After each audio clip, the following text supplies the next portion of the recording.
My wife is convinced that she is pregnant even though every pregnancy test comes back negative. It's taking a toll on our marriage because she thinks I'm going to abandon her and our twins. My wife and I have been married for 2 years together for 15. All this time we had either not decided to have kids or had problems getting pregnant. After some medical testing, we found out that it was nearly impossible to get pregnant due to some medical issues. We were thinking of adopting when one day she came home and told me she was expecting. Of course, I was super happy. A week later we had an appointment at the gyno and she had some blood drawn. The test came back negative and of course, I was devastated but she wasn't. She claimed that she was pregnant and that the doctor was wrong. We took some more store-bought ones and they all came back negative. My wife is in complete denial. Now she claims we are having twins. She is buying them clothes and decorations and is pressuring me to start with the nursery. I am at a loss and don't know what to do. My inaction is making her believe that I want to leave them and that I'm going to do my wife into the life of a single mom. What the F is even happening? I love her but I don't know what to do. She says that she can't lift heavy things, says she has pregnancy cravings, she buys clothes for the twins, and she is even planning to take paid time off from work for when the babies are here. I have tried talking her into therapy and she shuts down 100% and accuses me of gaslighting her. Update. 7 days later, I called up our primary doctor and told him about the problem. He seemed very concerned and wanted us to come see him the next morning. He said it was important to be gentle but not feed into her delusions. I sat her down and we talked. All she wanted to talk about was when I would get the nursery started and that we were on a time crunch, and how she had found a perfect color for the room,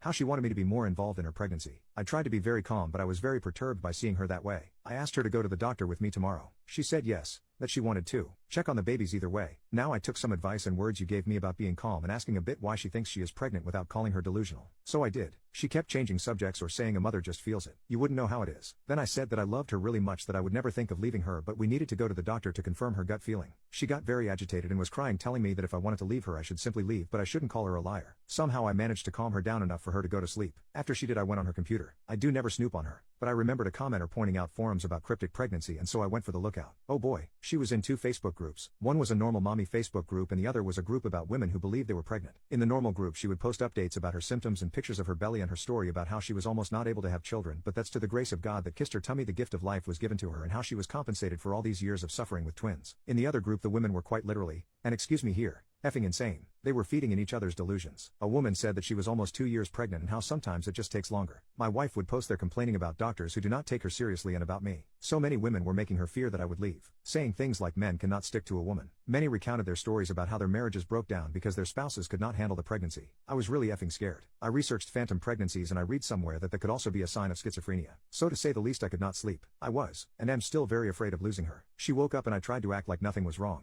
We were going to the doctor, and it was as if nothing had happened yesterday. She was convinced that we were going to a pregnancy checkup. Things got really bad when we began talking to the doctor. He was really tactful when talking to my wife. He tried to explain her that it was medically impossible that she was pregnant. We tried to show her tests, the ultrasound we did the day before, but nothing. She got more agitated and began to cry and scream at me for making her look like a crazy person. She began bouncing back and forth and holding her head with both hands. We could not calm her. She went in on a full-on panic attack. She could not breathe. The doctor laid her down and tried giving her some medicine for her to relax, but it did not help as he didn't have the necessary tools to treat a panic attack that was that bad. She had to go to the hospital where they took care of her, did an EKG to exclude that she was suffering a heart attack. At that point, I really had no other option than to inquire about involuntary commitment. So I could not do it myself. I needed my doctor's statement that she was a danger to herself and others, and he had to initiate the process of an involuntary examination of 72 hours. After that, we will have to submit a written statement to the court to determine whether or not she can stay there against her will. So far I have submitted all her posts in both Facebook groups as well as the test we did with timestamps when possible. My wife is 2 days in the 3-day examination and I have no contact with her. When I last her she was furious with me. She said I was taking away her freedom, which I am. I felt horrible, dirty, and useless. She is so mad at me. I feel like I am abandoning her and don't know how she will ever forgive me. I love her with all my heart. I am afraid of what will happen if the courts decide that I can't commit her, and how our life will be affected.